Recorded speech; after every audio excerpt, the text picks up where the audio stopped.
Welcome back, brothers and sisters. I am Braden. This guy right over here is Tim, and this is The Second Legacy, and thank you so much for stopping by.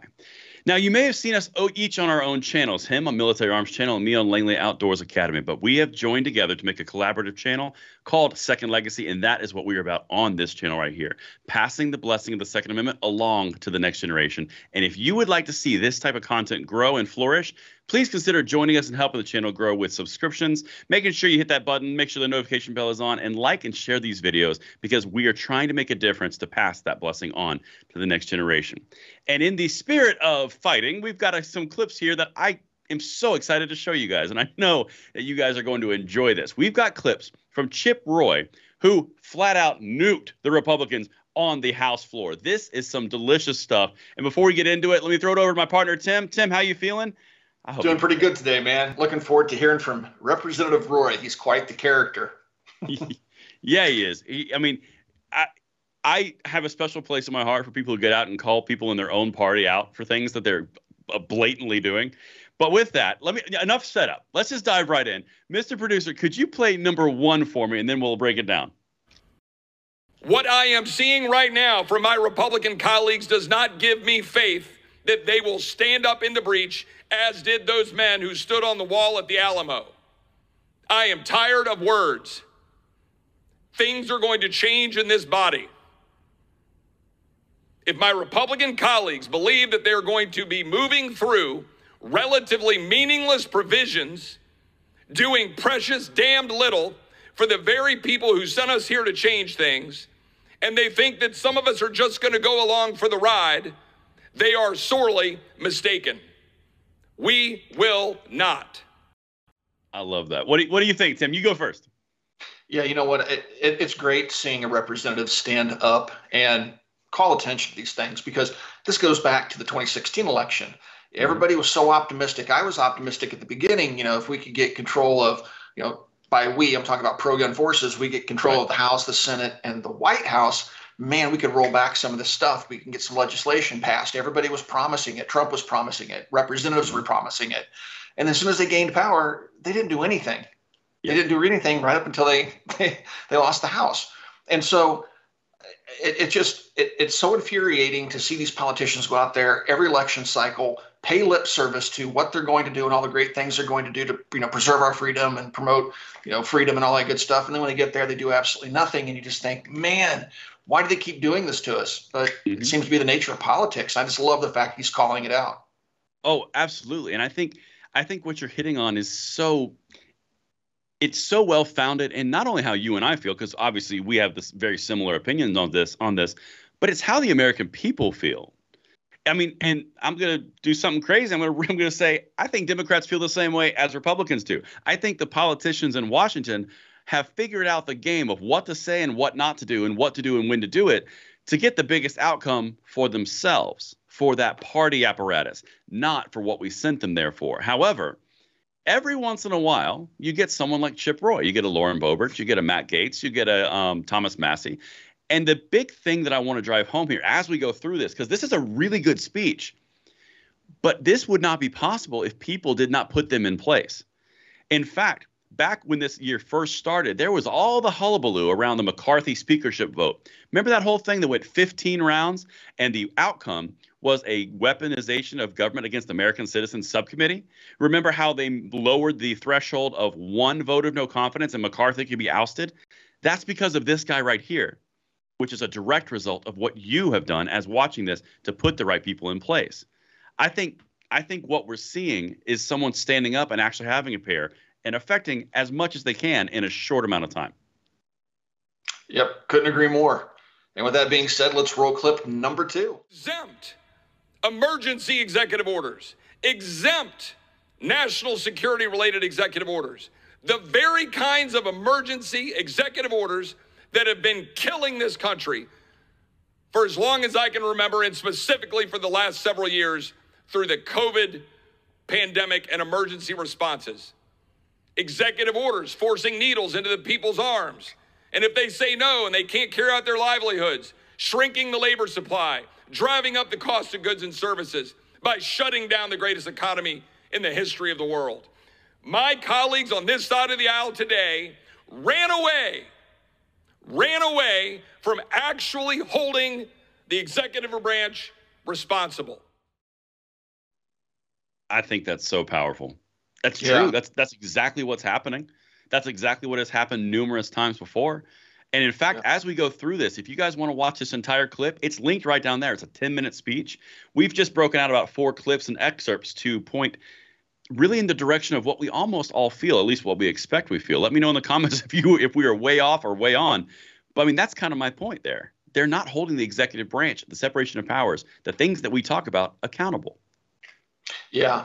One thing that I've always had a problem with, regardless of what administration's using that or misusing them, are executive orders. It seems to me that there's way too much power in these orders, and they're constantly used to usurp the authority of Congress. And they've been getting really, really creative with how they've been misusing them. And this goes back to what Representative Roy was saying. He's talking about them allocating trillions and trillions of dollars to this emergency spending that's completely unregulated. They're just throwing it at the states. The states are either losing it, stealing it, or sending it towards programs that have nothing to do with anything related to the pandemic. So it's really been a gross abuse, and we're going to pay the price for it. And that's what he's talking about. We're paying the price for it, both in terms of our cost to our freedoms and encroachment on our freedoms, and also in terms of just absolutely devastating our own economy. I don't know what the end goal is here, but it's quite concerning. But again, it's good to see somebody calling it out. I just hope it doesn't fall upon deaf ears. Oh, 100%. In fact, one of the things that is it's so important to understand is all of our rights, like all the ones that are being the hot button issues, they're all tied together. It's not just one right that's under attack. It's all of them through this executive bureaucracy, through this overreach of the executive branch. And that's what Tim and I are trying to do on this channel. We're trying to showcase how all of these things are spliced and they're interlinked, and they aren't all one pillar or their own individual pillars. This is all completely connected through a web of our freedoms. And to that point, Chip Roy is about to hit in clip number 3 something that the ATF is doing again against executive actions. Mr. Producer, you hit number 3. What is this side of the aisle doing about it? Not a damned thing. What is this side of the aisle doing about open borders? Nothing. Nothing. What is this side of the aisle doing about an ATF rule about to make felons out of 10 million Americans or more? Nothing. What is this side of the aisle going to do about spending? Lip service. We have a debt ceiling approaching. We're running around like chickens with their heads cut off. We should say something right now. What do you think? Yeah, I mean, again, he's really driving the point home, and I'll focus on the brace thing. Again, through executive fiat, not necessarily through executive orders, but abuse of the various agencies that are empowered with implementing laws passed by Congress. And as we've discussed in several previous episodes, that this has been called on the carpet by the Supreme Court, but it seems like these agencies just aren't getting the message. And so it would be nice if Congress acted and did something, because the courts are doing what they can, but that's a very slow process. Oh, yeah. And the fact that these agencies are being told you can't do this, one agency's told this, it should apply to all agencies, but we're having to drag every single agency into court to rein them in. And, it's just this gross overreach of power where, once again, you have bureaucrats twisting laws, making what they call rules, which carry the penalty of law, and then imposing it on the people. That's not how this was supposed to work. And he's pointing that out. Oh, absolutely. And I think that he's doing such an amazing job, because if you look at everything else, every other body in our government right now, you've got the judicial system, which is coming down pretty hard on executive overreach. You just had an episode that we covered on the student debt forgiveness thing. You've got the West Virginia versus EPA, which is against the CDC. You have multiple lawsuits against the ATF that are working their way up around interpretation and Chevron deference. All of these things are coming to a head in the different areas and different levels of our government structure.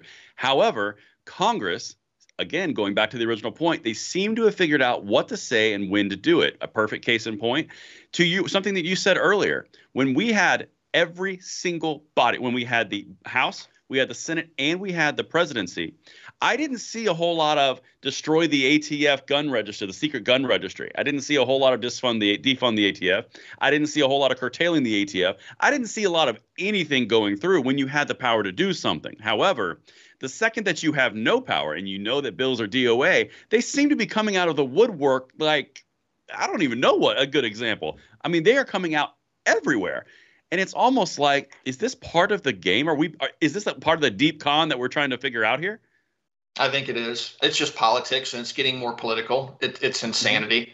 And we've seen the last few years in certain areas, this government's just careened out of control. I mean, it's just going wild in every direction it possibly can. And I think a lot of Americans are just overwhelmed by it. I know I have been. The last 2 years, it's been insane how quickly they've moved to implement all sorts of radical policies and stuff that, like you said, it's all intertwined. Yes, we primarily focus on two-way issues here at Second Legacy, but all this stuff is intertwined with the executive orders, the outrageous spending, and the fact that they want to disarm you. It's all interlocking, and by design. Oh, it's completely interlocked. You're absolutely correct. And with that, Mr. Producer, let's jump to number 4, the last clip from Chip. And make sure that we cap spending so we stop funding the woke, weaponized bureaucracy that's going after the American people. Do that. Send that over to the Senate. Send that over to the Senate and make Chuck Schumer and the President of the United States choke on it. Because the American people want us to cut spending right now. They don't want us dilly-dallying around, going out to focus groups and talking to Frank Luntz to figure out what the hell we're going to do for the American people. But that is too often what this body does, and particularly this side of the aisle. I think he nailed that. A moment of realism that was beautiful. Yeah, I mean, I did have the opportunity to meet Representative Roy, and he really is quite the personality. The way you see him on the floor is exactly how he seems in person in just a casual conversation. He's just a very intense man, but patriotic is I think a word that would be a bit of an understatement in his case. He's definitely concerned about the Republic. He's definitely concerned about accountability in D.C. and the fact that, once again, they just don't seem to ever do anything but pay lip service to the voting bloc. And the minute they gain power, all those promises go out the window until the next election cycle, and they have to drum up their support. And I just wish we had more representatives like him. We have him, Thomas Massey, and a few others that have really been a thorn in the side of the rhinos and the establishment and certainly the anti-gun forces in the House. Well, so I think there's so much in that clip that we could break down that I think was so powerful. Like, to your point, I'm going to hit that in a second about the people being actual people who are a thorn in the side, to use your terms. But one of the things that Chip Roy said in that little the end of that clip, or the beginning of the clip, end of the speech, was make sure we curtail their power, send it over to the Senate, send it over to the president, and you know what? Let them deal with it. And he was talking specifically about the weaponization of executive bureaucracies against the American people. I will hit that until the day that I die, because that is where the problem is. That's the core of the problem that we're facing. Now, going back to what you just said, talking about putting the right people in the right places, there is a difference between putting someone who's a rabble-rouser and gets in there and just literally just fires off the handle, and AOC would be a good example of this, and a Chip Roy. Chip Roy might be angry, he might be passionate, he might be infuriated. I don't know what he is, but the fact is his arguments are based in constitutional backing. AOC's is not. It's based in emotion and what can I tweet about and what kind of clip can I get from this. Chip Roy, Lauren Boebert, Thomas Massey, you will always see them reference the Constitution. You will always see them reference the actual founding documents, which is supposed to be the guidelines for these people. And it's the most powerful thing I'm trying to drive about this is you put the right people in place, and all of a sudden they're not the minority anymore, and something can actually get done because you have a foothold right now. You're seeing it. You saw it with McCarthy. You're seeing it right now with the ATF. There is momentum, but it's up to the people to back it up and send more. Absolutely. And I think that's, kind of the message for today's video is that you need to be politically involved. You need to know the representatives you're sending to D.C. and understand their positions. Voting strictly along party lines is something I've never been in favor of. It's something we're kind of locked into, it seems like, in the United States political system. I would love to see that change. But until then, we can affect the change that we need to affect simply by voting. We've proven that time and time again. And our elected representatives, you got to understand, I know we live in a, instant gratification type of society right now, and we really want to see changes that we want implemented tomorrow. But the reality is it took us 100 years to get here, and it may very well take us 100 years to unravel this mess. The point is we can't give up. We need to stay focused and stay engaged. And that's what we hope to do through the Second Legacy, is to inspire you and also give you information that you can use to go to friends and family and coworkers and have that discussion with them and sway people over to our way of thinking, which is constitutionally based and 100% around freedom. With that being said, until the next episode, we look forward to seeing you then.